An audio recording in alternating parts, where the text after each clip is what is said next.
Hey everyone. Sorry for the delay on this one. I was actually planning to do Ashes to Ashes for episode 3, but work has been super busy and I'm still working through that particular book, so I decided to do this one first as it's a much shorter one and I had a chance to go through it quick.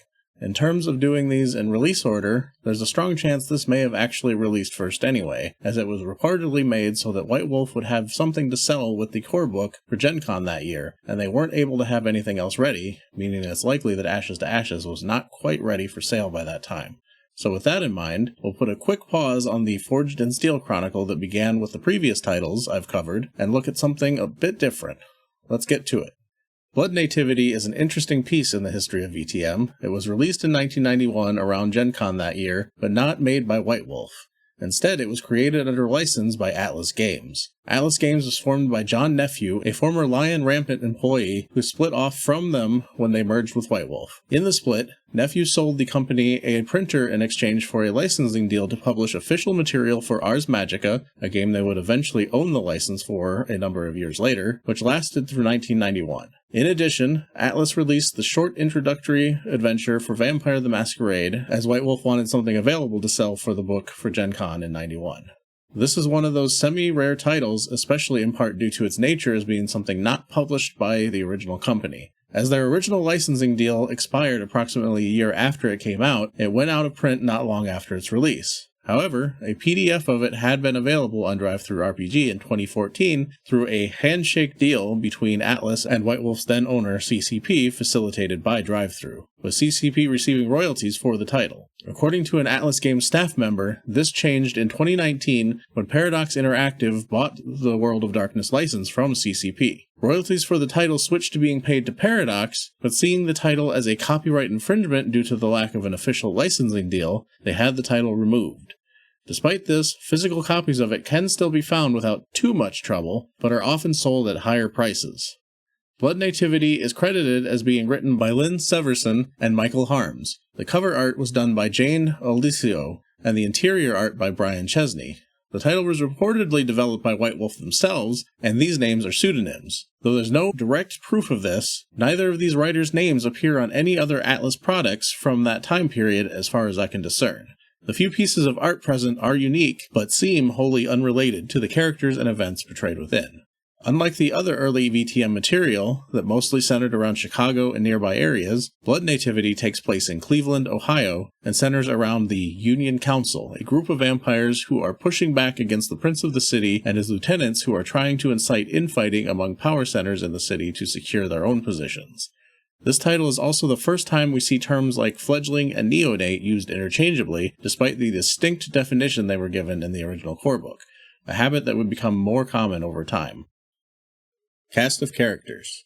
Many of the characters listed in this book are not fully developed, designed to allow them to be adapted as potential sires for the players, and are only fleshed out as much as needed for the story. Due to the unconventional nature of the title, these characters are likely never seen again in future material. Burton Brooks. A 10th generation Toreador embraced in the early 1900s, Burton is a large, burly-looking man who has gained some attention for his quick, nimble fingers when playing guitar or saxophone at Elwood's, the blues clubs that he runs. He is a flamboyant and personable man who enjoys the club atmosphere. Elwood's is known for having a regular stream of new performers, and Burton enjoys jamming with them after hours, but tends to lose interest in them quickly, ensuring he is constantly looking for new and interesting talent. Due to the popularity of his club, Burton has become involved with the council, and he greatly resents the powers of the city using it for their own games. He primarily spends his time seeking out a true artist that he can invite to join him and his vampiric lifestyle. Jean-Michel Dupont-Vie. A 10th generation Tremere, Jean-Michel Dupont-Vie was once a slave to a European nobleman known as Lord Graithwaite. After fleeing England to the Caribbean to avoid the oppressive influence of the church there, Graithwaite discovered Jean-Michel practicing voodoo and was intrigued by the prospect of bringing him into the Tremere fold. Jean-Michel was sent for education deemed necessary by his would-be sire and ultimately given the embrace. He is a striking figure dressed in the manner of an early 19th century nobleman and has become involved in the council due to a desire to be in control. He keeps a close eye on Isabella, the current head of the council, and though he approves of the current course of things, he is ready to manipulate things back to his preferred course should they ever stray from his ideals. He ultimately would like to place a puppet he controls into a high place in vampire politics. Isabella Balboa Garcia Mendez. An 8th-generation Ventru, Isabella was raised Catholic and has adapted many of its rituals into her vampiric life. She maintains a refined and reserved demeanor, rarely making eye contact or using hand gestures when speaking. She dresses plainly in old-fashioned long dresses and wears a small gold cross around her neck. During winter months, when the sun sets early enough, she will attend Mass when able. Isabella is the driving force behind the council that runs the city. She witnessed the splintering of the Camarilla in Havana firsthand and is determined not to let the same thing happen in her new home. Dalili Mozambique. Dalili is a 10th-generation Bruja and one of few kindred in the city who desired the embrace while mortal. Born Dolores Washington, she changed her name in college to better reflect her heritage and newfound pride in it. In life, she was a follower of Malcolm X and fought feverishly to overthrow white oppression, and found a familiar message within the ideology of the Bruja. As a kindred, her ideology has transitioned to include the idea of vampire supremacy, seeing the disunity of the kindred and the ever-looming threat of mortal oppression as something that will lead to the eventual extinction of their kind. Often dressed in torn jeans and a well-worn leather jacket over a tie-dyed shirt, she keeps her hair in a large afro held back from her face by an elastic headband. Though she has no desire to dress the part of the punk, she more than makes up for it in attitude and has become a trusted ally of many anarchs. Despite her relatively young age, having been embraced sometime in the 70s, she has developed a large number of contacts and is knowledgeable about the vampire world. She can often be found hanging out at Jade Holiday, a reggae bar. RJ. A 10th-generation gangrel, nobody around knows why he is called RJ, but he answers to the name and offers no alternative to it. Often seen with a cigarette and a newspaper, RJ always appears in control and at ease, only becoming particularly animated when discussing sports. He carries a large duffel bag with him at all times that some believe contains all of his worldly possessions. While this isn't true, it does carry everything he would need should he be forced to take flight and leave the city. An avid sports fan, his only nightly ritual is perusing the early edition of the sports page. He is more than happy to exist in this mundane routine, and may only be drawn out of it if something or someone threatens his lifestyle. RJ is the only vampire in the council who has more than passing contact with the Nosferatu Elmer due to frequenting Muldoon's, the same sports bar as the other man prefers to go to. Colette. A manic-depressive philosopher, Colette is a 10th-generation Malkavian who believes that everything and everyone around her is a nightmare creation of her own mind. Often torn between excitement at her own brilliance for the things her mind seemingly creates, and a tear-drenched loneliness at the thought of being the only real person around, she transitions quickly between a morose demeanor and one of excited entrancement with the new creations her mind has brought into being, puzzling at their place or purpose in, quote, my little plot. Of all the creations of her mind, she is most familiar with Dalili, whom she encounters regularly at Jade Holiday, here referred to as a counterculture club, which they both use as a hunting ground. Elmer Polanski.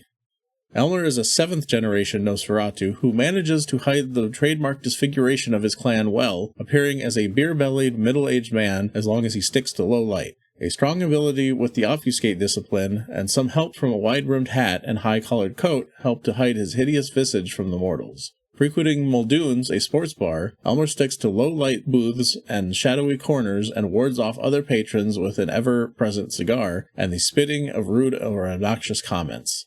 Though obfuscate allows him to be all but invisible to most mortals, he has never grown comfortable with his visage and prefers to keep to himself. The only exception to this is the gangrel RJ, who he has grown to know well. He does not want to participate in the council, but has been called to it as a source of information and only puts up with it thanks to his familiarity with RJ, but feels he needs to, quote, keep an eye on things with the group as well. A man of many prejudices, Elmer is not keen on the idea of a, quote, minority-led group gaining too much power in the city. The Ghouls of the Sunset Club. John D. Evans.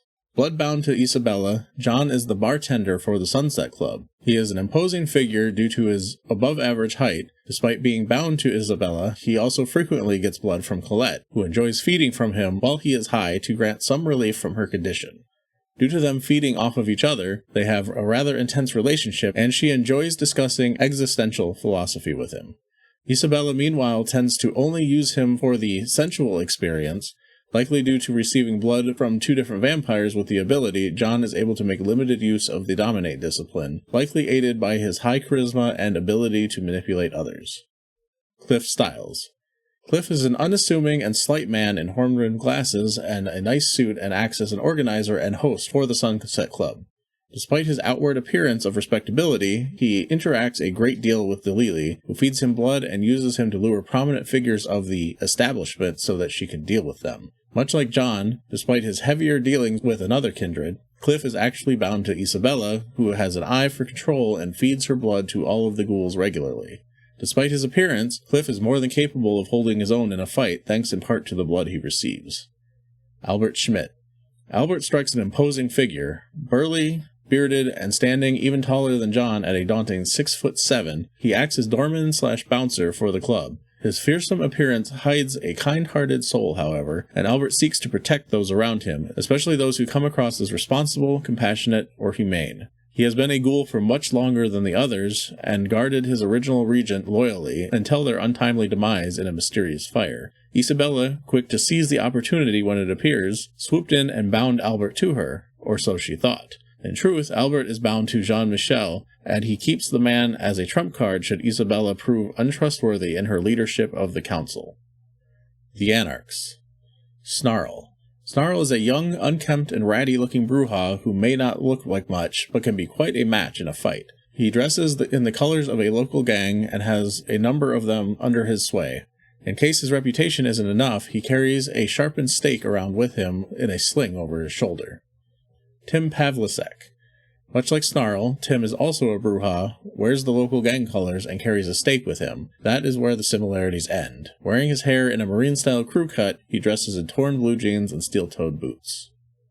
Prelude. Storyteller's information. What has gone before? Cleveland is ruled by a prince known as Bartholomew, and his lieutenants who are tasked with overseeing 4 distinct territories of the city: Charbonneau, Patrice, Jackson, and Ellis. These lieutenants are aggressively political, regularly trying to upstage one another, and even the prince making the others look bad and improving their own standing. Each would happily overthrow the prince and claim power for themselves. To this end, they are extremely territorial and watch their territory's borders closely and are not keen on kindred crossing into the turf of another. So engrossed in their schemes, they did not consider that the kindred of the city may have interests other than blood. Clan loyalties often cut through political affiliation, as do one's personal interests after the drive for blood has been sated.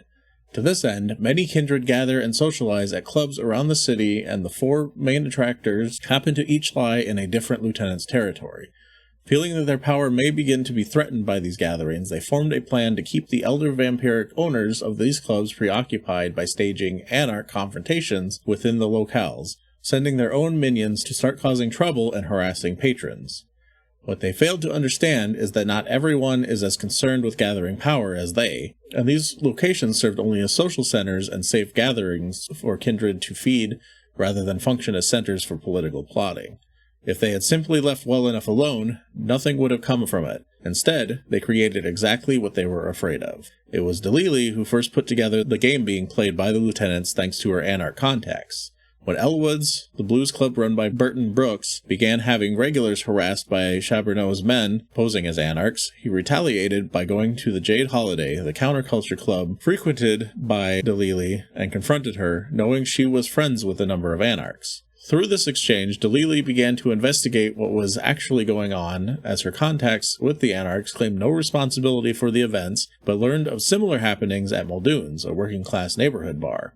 Setting up a gathering on neutral territory at the Sunset Club, Delili discussed her findings with the kindred tied to the various affected bars, where they decided that if they intended to maintain any sort of independence, they should band together, thus forming the Union Council, intending to maintain a stable core in the city while the upper levels of the Camarilla continue to fight the anarchs.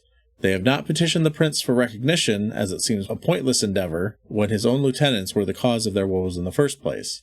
Each of the members of the Union Council has decided to create progeny to bolster their numbers and have loyal neonates to protect and support their positions. None have embraced before and are quite naive about the process. An invitation.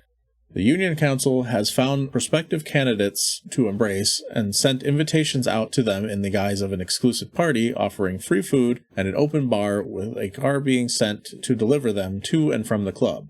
Having observed them previously, each candidate is drawn to the club through various means, ensuring their participation, including, if necessary, having John, who hand-delivered each invitation, plant a suggestion in their minds through Dominate to facilitate attendance.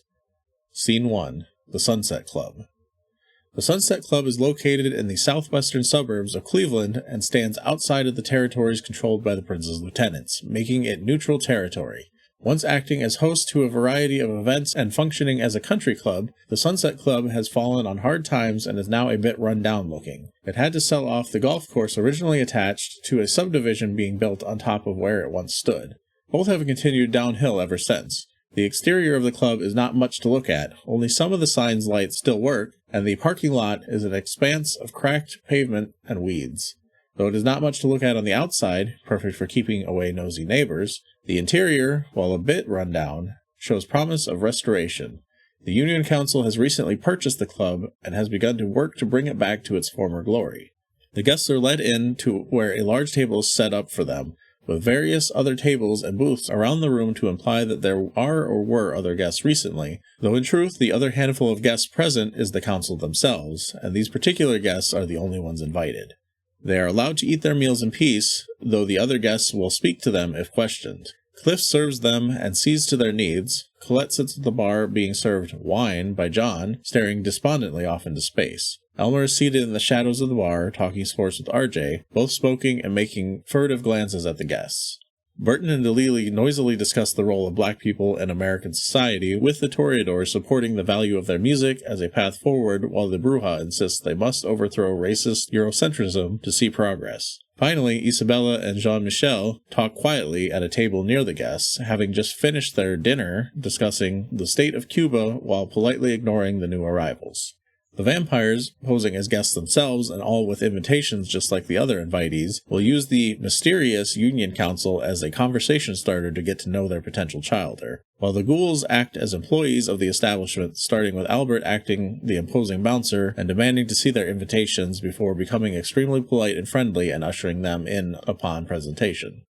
All three of the ghouls claim to not know any of the particulars about the council, though John, relishing the role of a confidant bartender, will drop cryptic hints about joining being a way to turn one's life around. Each of the kindred will seek out those who meet their criteria for a substantial embrace, each seeking traits that embody their own ideals or that of their clans. Burton seeks an artistic companion and will gravitate to any conversation about the arts, in particular music. Jean-Michel holds an interest in history and philosophy, but his fascination with the occult and supernatural will truly draw his attention, though he is unlikely to choose an apprentice so soon. Isabella seeks someone refined and loyal, with a penchant for politics and leadership to bring into the Ventrue clan. DeLilly looks for a strong conviction in a cause or those who seek to change things, often interjecting when a strong opinion is expressed, asking if the person would die for that belief. When the time comes, she will be the one to reveal the true reason for the party for those gathered, speaking in terms of ultimate empowerment before getting to the point. RJ will happily talk to anyone about sports, especially Cleveland-based teams, if they have an interest, but will sit silently rather than force a conversation on someone. He is seeking someone with a survival instinct and someone self-sufficient and not seeking reward from what they do. Colette will primarily sit at the bar, silent and despondent, but any who choose to speak to her will be pleasantly surprised at how active and excited she becomes when speaking to a new person. The more cryptic and mysterious they are, the more intrigued she will be in giving them the embrace. Elmer seeks someone the others deem distasteful, or someone that seems unattractive or like an outcast, someone he can pass his curse to that may be less affected by the hideousness and pain that comes with it. Scene 2. The Embrace.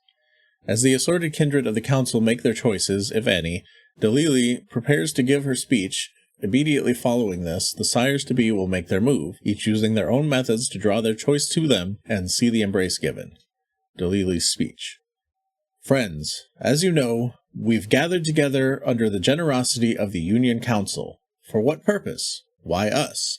Because we are the Union Council, brothers and sisters. We have the power to crush oppressors, to watch as they crumble to dust. We have the time to grow stronger, the power to throw off these chains and to be truly free. We surely have an eternity to bathe in the blood of the wicked, the unrighteous, and the prejudiced. Dare you join us?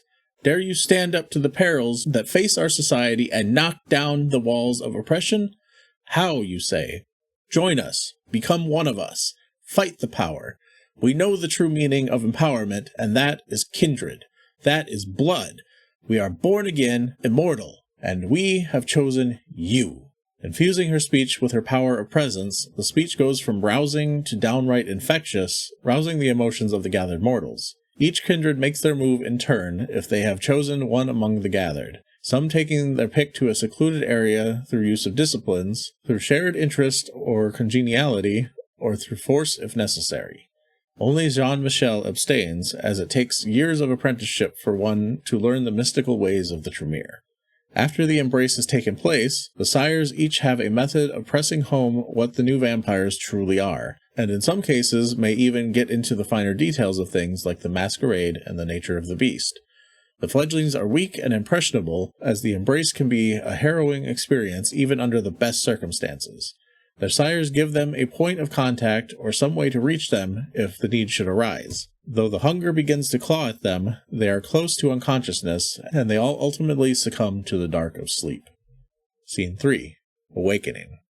The neonates do not awaken until dusk the next evening, each laid out on a pool table in the game room of the club. The hunger having grown in them, they will be incredibly thirsty. Should any of them not truly grasp the situation, they may head toward the bar in an attempt to drink something from it, resulting in them immediately vomiting it back up. The exits are all chained and locked, and the entire building is empty with the exception of the front office where Cliff, Albert, and John can be found playing cards. Realizing they're awake, Cliff will attempt to gather them all together and explain the traditions to them. The members of the Union Council have been called away to a meeting with the prince, and it's possible he may already know of the unauthorized creation of the new kindred. In their absence, they have charged Cliff with the recounting of the traditions to the neonates, attempting to ensure they have a measure of respect for these rules. He will also stress, if they do not yet realize it themselves, that they must feed on blood of mortals to sate their hunger, while keeping their existence hidden from them and keep their hunting to a limited area. To this end, the new vampires must work together and hunt in Marionette Park, near the club. They cannot stray from the neighborhood or risk entering someone else's domain, and they cannot breach the masquerade. It was Isabella's intent that they be forced to work together in this way to hopefully mold them into a cohesive, effective group to use in the council's machinations. Before sending them on their way, Cliff is willing to answer any question they have and is surprisingly knowledgeable about the kindred. The ghouls will also willingly feed the fledglings a small amount of their blood to keep their hunger from reaching dangerous levels before they are allowed to leave to prevent anyone from frenzying. Should anyone try to take too much, they are ready to restrain any who would attempt more. Should any of the new kindred become violent after waking, the ghouls will try to reason with them and offer their blood. If any of them refuse to speak to them or refuse to drink, one of them will cut themselves and bleed into a cup, which will be hard for a kindred so hungry after their embrace to resist and could possibly result in a frenzy. Scene 4. The Unquenchable Thirst. Though the three ghouls allow the fledglings to take the edge off their hunger to avoid a bigger incident, they will ultimately still need to feed. The area around the Sunset Club has fallen to similar decline as the club itself, but is still serviceable. 3 sides of the area are surrounded by a large cemetery, while the final side is taken up by the subdivision that was once a golf course. The ghouls warn the group not to wander too far from the club lest they enter another vampire's territory and become prey to the anarchs or to a member of the Camarilla who would not yet know who they are. Any that may have chosen to drive themselves to the club will find that their cars are missing, and the ghouls refuse to give them a car to use. The cemetery is closed for the night and may not yield much in the way of prey, leaving the community known as Marionette Park as the most prominent choice to find sustenance. Encounters. Unbeknownst to the group as they set forth, there are parties interested in what they are up to and will begin to tail them. One is simply the ghouls of the Sunset Club. Though one will always remain at the club, at least one of the others will stealthily follow the group to ensure that they don't get themselves too deep into trouble or endanger the masquerade. They will not interfere with the events unless absolutely necessary.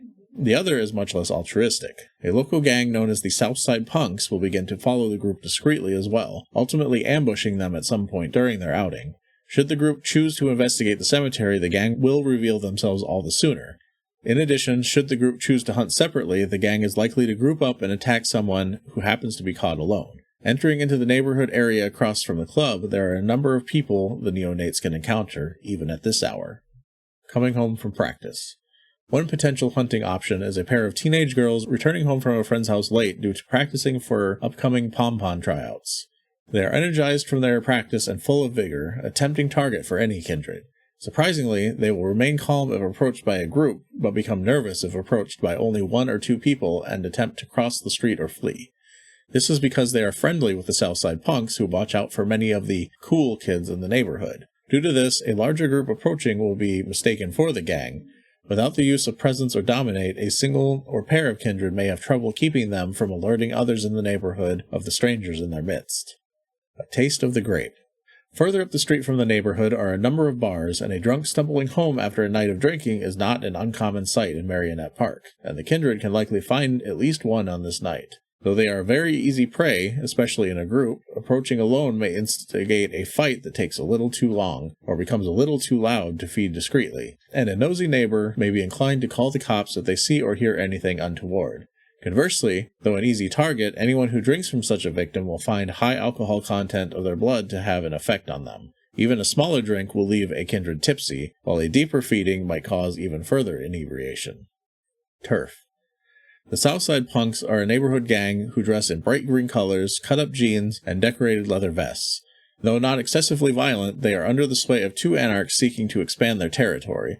Noticing the heavy flow of kindred to and from the Sunset Club, which is uncomfortably close to their haven, the anarchs put a watch on the club's entrance and will ambush and tail any kindred that come out, depending on their numbers. They will also ambush them should they attempt to leave their turf, as they will not leave the area themselves and are keen to question the newcomers. The anarchs themselves will stay back during an ambush, sending mortal gang members to fight and be ready with a stake to immobilize any who fall during the attack, to be carried off for questioning. Should the mortal members of the crew be defeated, the anarchs will flee. Otherwise, they will continue to fight until they can capture at least one of the kindred. Scene 5. Arrested. Unbeknownst to all involved, the police have been investigating the Southside punks and are eager to take them down. Much as the punks were keeping an eye on you, the police have been watching them, and will arrive on the scene within minutes once a fight breaks out. Should things go poorly during combat, the ghouls of the Sunset Club may step in to rescue their charges. Most likely, the police will come upon a scene with the punks defeated and the new kindred standing victorious over them. Should they attempt to flee, the police are approaching from multiple directions and will likely catch them off guard. They have been waiting for a long time to catch the punks. If the neonates killed any of the punks, or if their earlier feeding endeavors led to hurt or dead victims, this could result in arrest. Otherwise, knowing much about the Southside punks, they are likely to believe stories of self-defense and will simply want to bring them into the station for questioning. Either way, this will take some time, and dawn will be quick approaching by the time it is done. Accused of a crime or not, the police are reluctant to let them leave without a ride, not wanting the kind of people who would defeat a gang wandering around their precinct. Even if they were arrested, they get their one phone call, and though a number of them may at first consider friends or family, they each were given a way to contact their sires, and they or the Sunset Club might be the smartest point of contact. Should they refrain from calling any of these, other forces have been keeping an eye on events and begin to reveal themselves. Bartholomew, Prince of Cleveland, has taken an interest in the area for a while, attempting to get one of his lieutenants to deal with the anarchs there who defy him. Just before sunrise, Albert arrives to either pick the characters up, or bail them out if things went wrong, but will be unsuccessful in convincing the police to let the kindred leave with him. Shortly after his arrival, 2 well-dressed people arrive and immediately take control of the situation. These are the ghouls of Prince Bartholomew, and have the ability and power to get the fledglings out regardless of the amount of trouble they found themselves in. They offer a ride back to the Sunset Club in a limo. Albert appears to be very respectful of the 2 and advises the group to do what they ask. If the characters made it through the evening with no masquerade violations and the anarchs defeated, the prince will be impressed and choose to overlook their illegal embrace. He will meet with the Union Council and establish it as a place where all kindred of Cleveland can get away from the lieutenant's scheming for a time. Their sires will be very pleased by this turn of events, though the lieutenants will not, creating potential future strife to come. However, should the evening have gone poorly, the prince will react harshly and they will be taken to meet with the lieutenants who will mete out punishments that could be as much as final death, but more likely some sort of banishment from the city with instructions to never return. With this, Blood Nativity concludes. Despite its obscurity, it is a surprisingly solid story and a great setup for a new Kindred experience that covers the basics of one's first night as a Kindred. The unfortunate circumstances around its removal from DriveThruRPG is a shame. It is, to the best of my knowledge, one of the only times Cleveland, or even Ohio in general, are mentioned in VTM. Be sure to tune in next time when we get back to the Forged in Steel Chronicle via the Ashes to Ashes story.